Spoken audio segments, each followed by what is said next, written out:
All right, let's begin. The second class of the second epoch of the course is today. So I'll spend a while on 2.1 and 2.3. They're kind of the same chapter. I'll explain, and then we'll end by poking into 2.3 a little bit. Homework help today. Teresa is 7 to 8:30, and I think Mackenzie is after class. No, I'm after class from 2:30 to 4, and then I think Mackenzie's doing 4 to 5:30.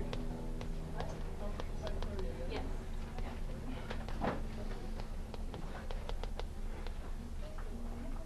All right, so basically continual homework help this afternoon. And are you doing, Corey, are you doing 11? OK, so that, and then I'm doing 2 to 3. The word so far, as expected, is that this homework is a lot less time-consuming and arduous. There are a couple questions that a number of people have asked clarification on, so I'm still expecting you might need some help, but probably it will be a much shorter assignment overall. The one that'll be next week is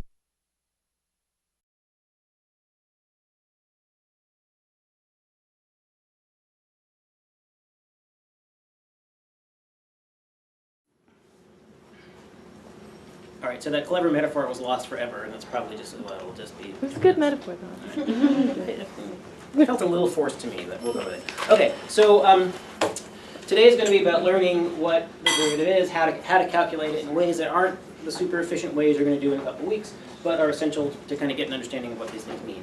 So we're going to do a bunch of examples, most of them graphical, things for you to puzzle through. They're similar to the homework, so that probably means I should stop talking, hand out the sheets, and we'll just go for it. All right, let's talk through these. So here's the first one, and let's see. So f of 1.8, that would be represented by this length. So the length would be over here too. It's around anywhere. F of 1.2 is the smaller length. So if you take the large length, subtract this from it, you're left with this, which I've drawn in pink here. And then this thing in blue, I'm not sure if blue is widely visible, but this distance here is 1.8 minus 1.2. So the slope of this green? Chartreuse, okay. Chartreuse line is, the slope of this line is this divided by that. So slope of is 1.8 minus 2 minus 1.2. Okay. So that's the slope. And then the derivative, the instantaneous rate of change at this particular point, 1.2, would be this purple line. That's a line that's tangent, just instantaneously parallel, just barely touches right here. And so the slope of this purple line is f prime of 1.2, the derivative at 1.2.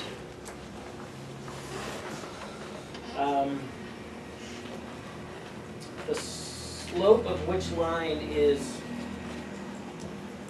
larger, the yellow line or the, chartreuse line or the purple line? Partly this is a ruse to get you to say chartreuse. But you're like, no, I don't want to say chartreuse. Okay, fine. The chartreuse line has a larger slope because it's steeper. What about if we wondered about the derivative at 1.8? Which is bigger, the derivative at 1.8 or the slope of the chartreuse line? Derivative here, because it's steeper here. Okay. All right, let's talk about the second one. Here it is. Okay. So Which is bigger, f of 1.2 or f of 1.4?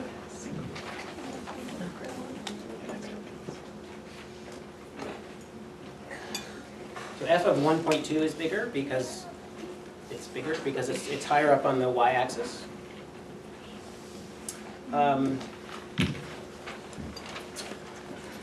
right, f of 1.4 minus f of 1.2, or this minus that, which do you think is bigger? The first one is bigger, and why? What's the case for this one being bigger? It's less. So, well, let's see. Is this a positive or a negative number? Let's start with that. Positive. Controversy. Controversy radiates. Okay. Yeah, so this is smaller. This is smaller than that, so as Lex was saying, small minus big is going to be a negative number. So this, whatever this is going to be a negative number. This one also will be negative, but it will be more negative. Right? Like, it's like here you lost $2, here you lost $4 from what you had. You're losing money all the time. So this is all. This is a sad story. And you're losing at a larger rate, right? So here you lost $2, then the next 2 minutes or whatever these units are, you lose $4 or so. So anyway, so this is larger, but it's negative. So we'll say that is the case. Okay, so then these we can think about in terms of slopes at the risk of messing up this graph. So the first term for question C is the slope of that line. That's a really bad line, but. And then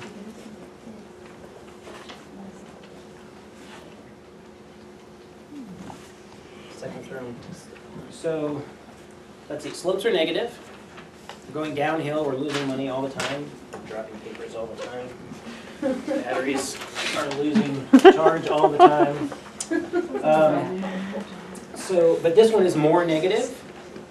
So that's actually that's smaller. We'll say that. So again, the first one is the larger one. It's catching. All your batteries are draining. It's. All right. And so let's do one more. Let's do f prime of 1, 2 and f prime of 1, 6. So all right, I get to say chartreuse again. It's a good word. I think it's a good word. I can't quite decide if it's chartreuse or chartreuse. And you won't even say the word, so I can't. It's chartreuse. Chartreuse? Okay. Chartreuse. Sugar.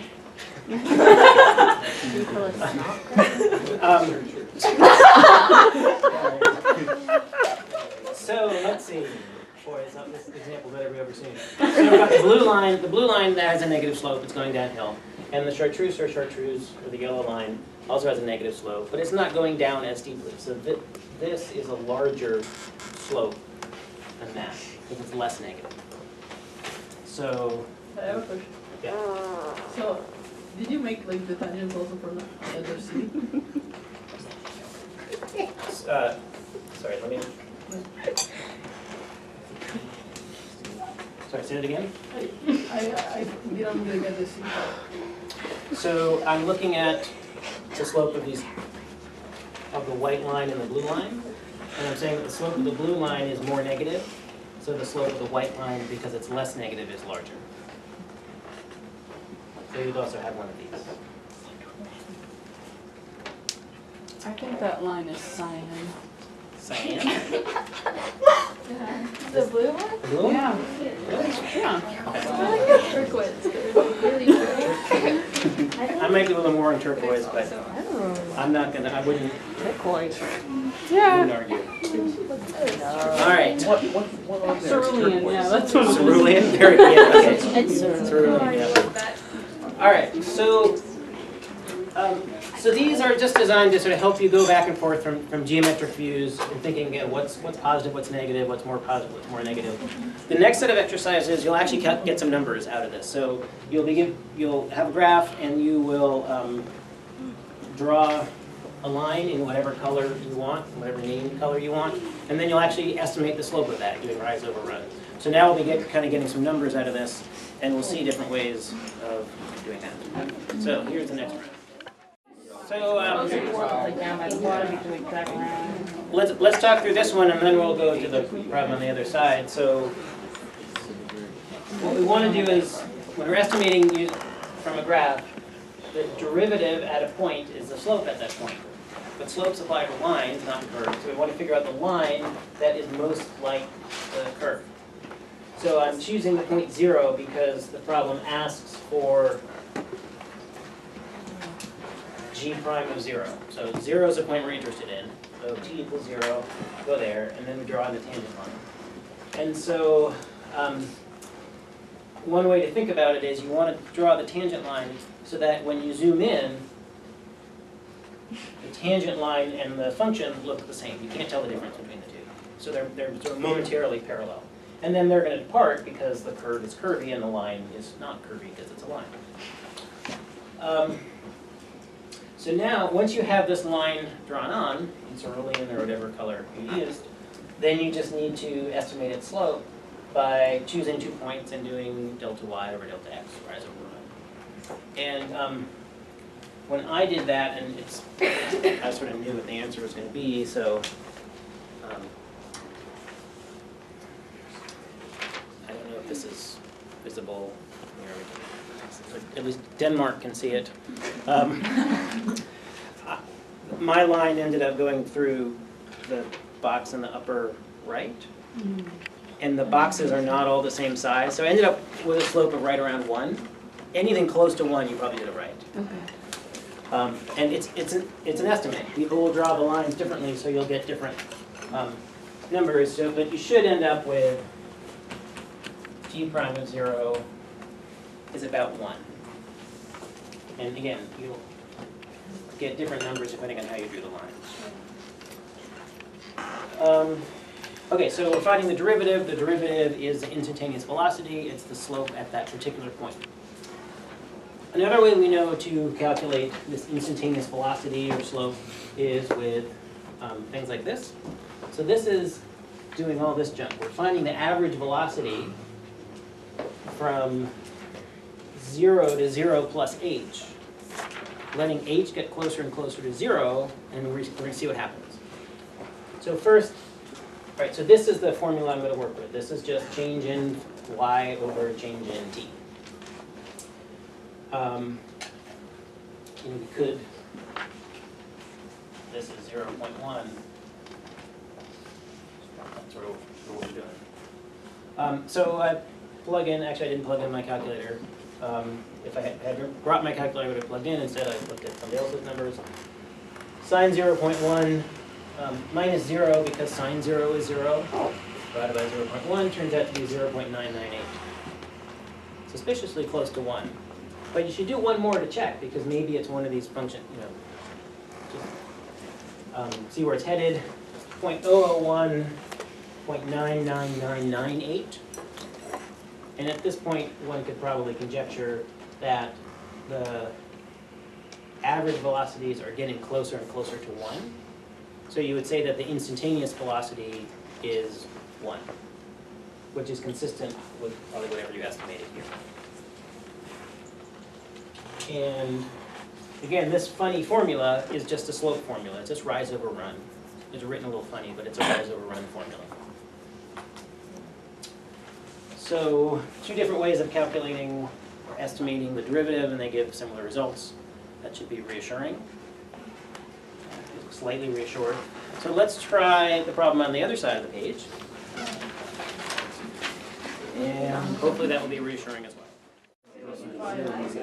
So let's spend a little while talking about this, and then we'll step back and talk more generally about chapters 2.1 and 2.3, or 2.1 and 2.2. So the first part is similar to the one you just did. So graphically, you kind of go to the graph, you go to the point 2, you draw the tangent line. That's the line that when you zoom in looks just like the function. And then you choose 2 convenient points, and you find the slope by doing rise over run, and you should get something remotely 12-ish. So anything close to 12, and you're good.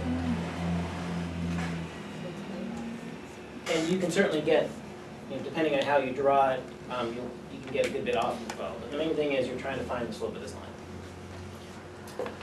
So that's one way of finding the derivative. That's one thing the derivative is. It's the slope of the line at that point. We also, in this case, we have a formula for the function.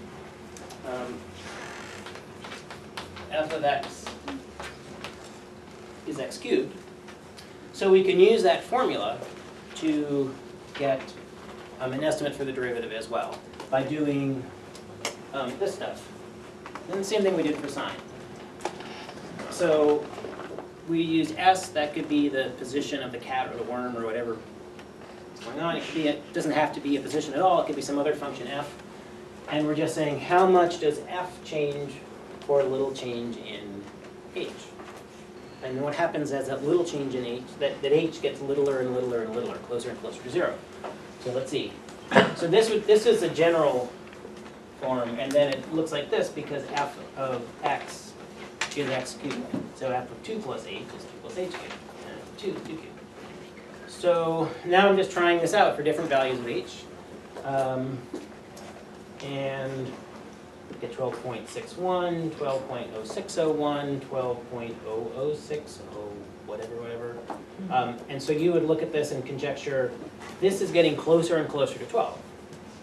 I can't actually, you want to just make h 0, and you just want to plug in 0, and like, do I have to play this game, and h smaller and smaller, it's kind of annoying, can't I just plug in 0, you're dividing by 0. So you just have to sneak up on it. So you sneak up on it and say, okay, it's getting closer and closer to 12. And that's kind of what I found with the slope, so you feel good about that. Or I'm hoping you feel good about that. Okay. So for this type of function, it turns out there's another way you can get the derivative. And I'm going to start that. And that's what that last question was. If you can, determine f prime 2 using algebra. So I think I'm going to keep this here. And I'll use that.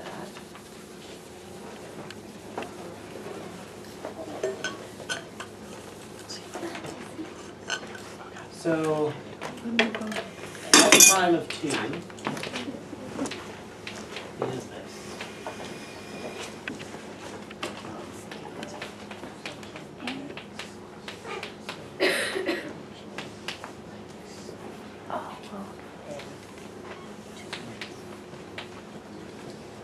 So there's our difference quotient again. This is slope, this is rise over run. And we want to let h get smaller and smaller. So that's really what we started with over here. But this way of doing it, we said, all right, let's take out the calculator, plug in some h's, and see what happens. This other path we're going to take is, all right, let's see how far we can get with just some algebra. So this.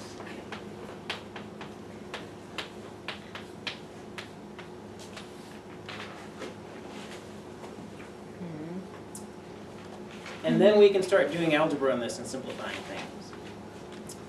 And unless there's a huge outcry, I'm going to suggest that we do that I do this on a video, Okay. as opposed to like you just watch me do algebra for 10 minutes. I mean, you still watch me do algebra for 10 minutes, but then like you can speed it up if you want, or like what the hell just happened, and you can rewind. And you can like go get a cup of coffee, or you can have a cat on your lap, or whatever it is that would make this better. So I can't. Yeah, cat not provided. Sorry. Bring your own cat. Yeah. Sorry. What if we want a cat? So let me just say, algebra happened.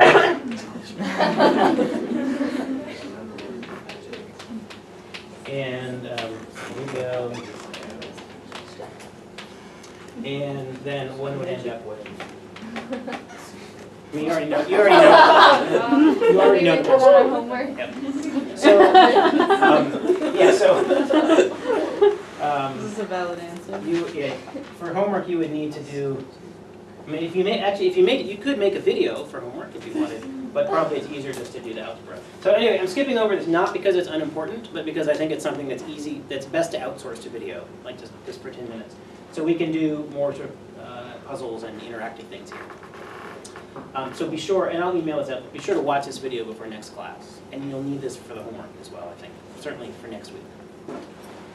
So, all right. Chapter 2.1 is about instantaneous velocity, and chapter 2.2 is about instantaneous rates of change. So rates of change that doesn't have to be velocity. So it could be how fast something else is changing, not just a position. But it's the same exact mechanics, it's the same geometry and so on. So as I've kind of done in class, I've sort of presented 2.1 and 2.2 together because they're really the same thing. And so if you're doing homework from 2.1 and 2.2 and they seem very similar, that's good. They're supposed to seem very similar. It just, we started with a particular example of a cat, and now we're expanding to just any old function f, and we don't care if it's a cat or anything else that's changing.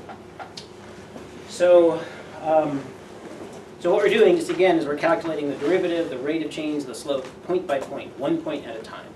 So I tell you, it's a large bug. Where's Tyler with that net? He's just waiting till Tyler's So 1 point at a time.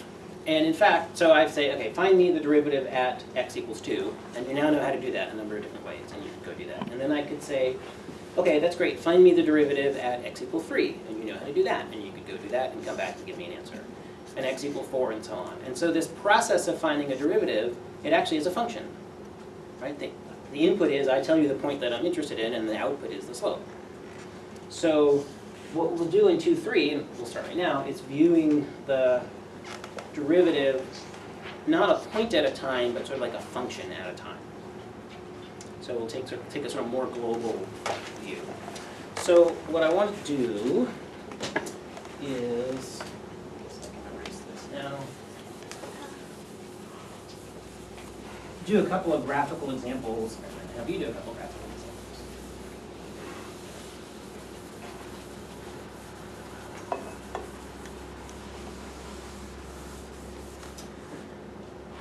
All right, let's see. So this is 2.3.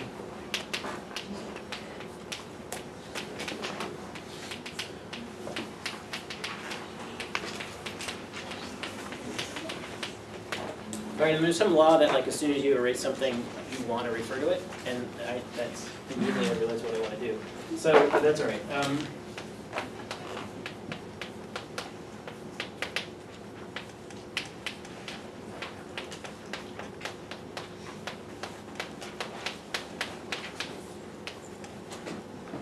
So I just wrote on the board almost exactly what I just erased on the board.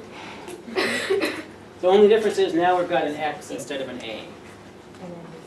Which just means rather than commit to a particular point A, we want to think about this for a general point X. So now we're viewing the derivative itself as a function of X.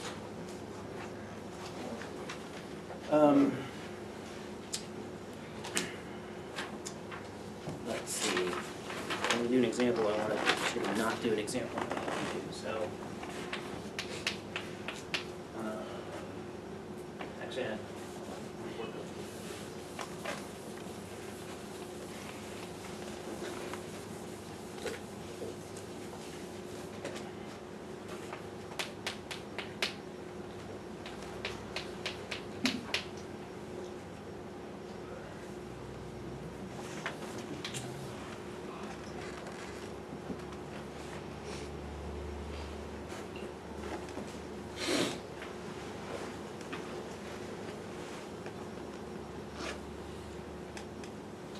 okay, so there's a function. Who knows what it is?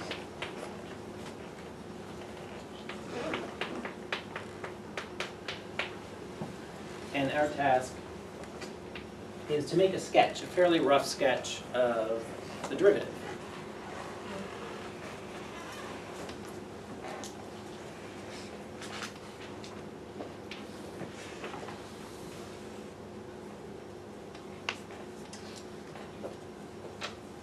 So there are a lot of different ways you could think of this. Depending on the physics you've had, you might have actually done things, exercises like this in a physics class. We could think sort of point by point. So let's see, I'm going to draw on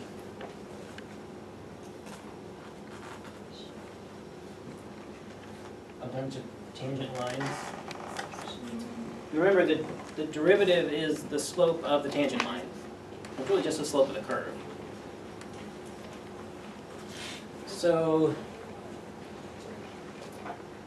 here, let's see, slope is positive or negative?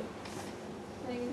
Negative, and it's quite negative. It's going downhill pretty fast, losing money really quickly. What's going on over here? Still negative, but it's not as negative as before. What's going on in this stretch? Not much is going on. Yeah. It's staying constant. So if it's constant, what's the derivative? 0, because it's not changing. Derivative is the rate of change. It's the slope. The slope is 0. It's not sloped up or down, 0 slope. If you run a meter, you don't rise or fall. So we've got a 0 stretch here for a while. And then things are looking up. Now it's increasing. Slope is positive. Now it's steeper, but still positive. So this might look something like that. So very roughly,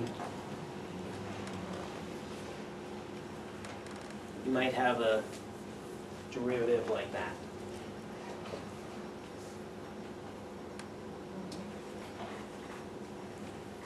So let's see. This could be water level in a reservoir. And the water level is decreasing. Drought, California. That means that and this would be the rate of flow in or out of the reservoir. Here it would be out because it's negative. Then it's constant for a while, nothing flowing in or out. Then it's increasing, so it's a positive flow. This could be the money in your bank account, and this could be your cash flow. Anyway, lots of different stories you can tell about this. So I think we should jump into some examples. And these take a little bit of practice, and you'll develop different strategies for how to think about these. There's one on the front side, 2 on the back side.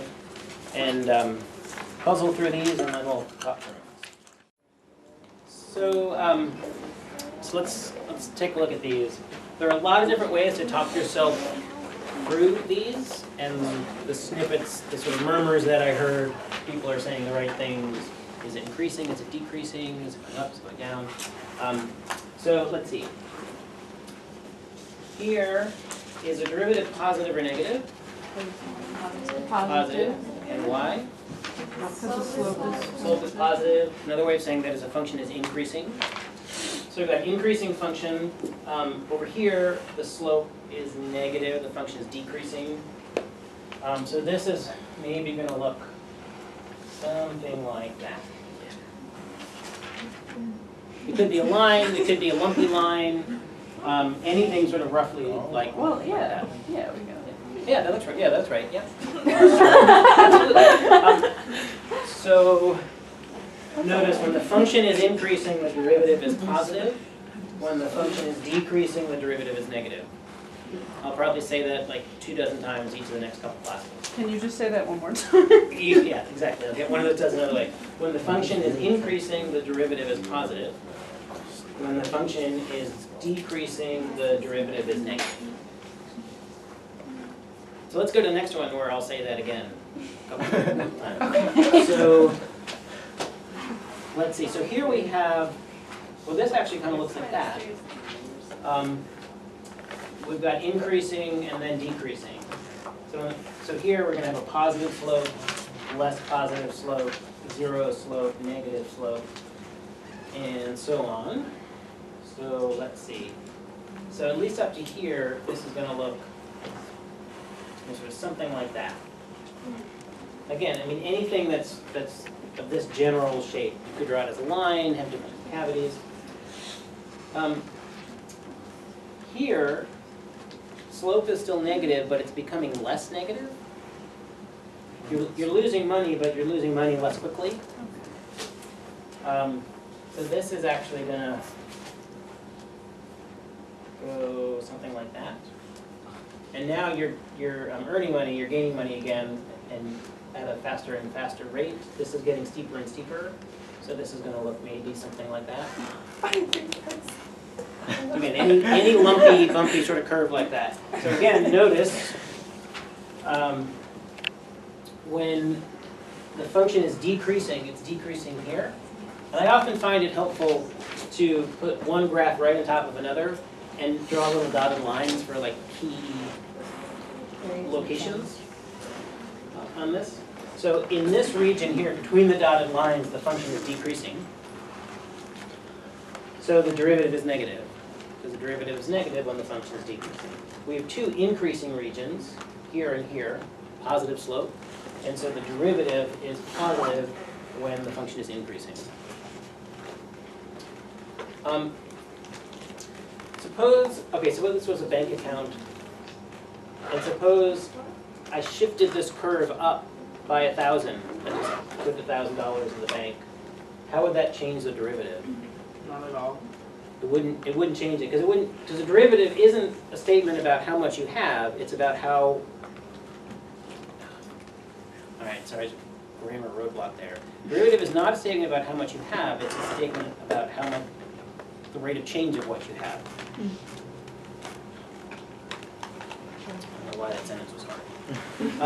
Another way of saying that is like, how steep the mountain is doesn't tell you what the mountain's elevation is. They're different things. Okay, let's do this one. Let's see, so here in this region, looks to me like the slope is about 0. And then the slope gets positive and then more positive. Here it's still positive, but it's less positive. And here it's 0. So I'm going to think this might look something like that. And then it's getting more and more negative. So when the function is increasing, the derivative is positive. When the function, I wasn't kidding when I said I'm going to say this dozens of times. When the function is decreasing, the derivative is negative. And the faster it's increasing, the steeper it is going uphill, the larger the derivative. And the more downhill you're going, the more negative, the smaller the derivative is. So we've stepped now from thinking like one point at a time to try and think about the sort of global shapes of these functions, their rates of change. I think these can sometimes be, I mean, it seems like people are doing really well on this from what I can tell. These can be deceptively tricky though. I don't think these are devious and hard sorts of problems, but sometimes they're the sorts of things that feel like they should be easy, but you actually have to talk yourself through them, and it's easy to kind of get turned around a little bit by getting rates of change and quantities mixed up. So anyway, it's important to practice this. We'll do some more practice with this on Monday, so I think it's good to kind of do 2 little rounds of practice. It's a really good skill. I'll put the video up that'll have lots of algebra in it. You can decide what color Sharpies I'm writing with if you want. I think I have got a cyan Sharpie.